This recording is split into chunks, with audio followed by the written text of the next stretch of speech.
За 5 дена е проложен рокот за поднесување на пријавите на годишните конкурси за финансирање проекти од национален интерес во културата за 2022, каже министерката за култура Ирена Стефовска.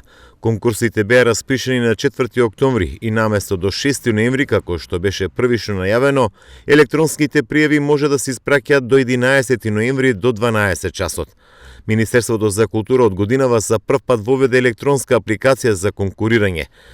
Продолжувањето на рокот е со цел да им се обезбеди подолг временски период на апликантите што имаат потреба од тоа, зашто електронското поднесување на пријавите за сите нас е ново искуство и целиот процес мора да биде безпрекорно изведен, каже министерката Стефовска.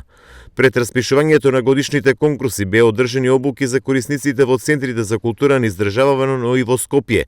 Од почетокот на конкурсот за техничка поддршка се отворени 2 телефонски линии на кои корисниците ги добиваат потребните информации, а консултации се вршат и преку електронската пошта по одделни дејности. Стефовска во најавата за онлайн аплицирањето на 4 октомври кажа дека лани стигнале 6000 пријави и секоја пријава поединечно рачно се заведувала во архивата.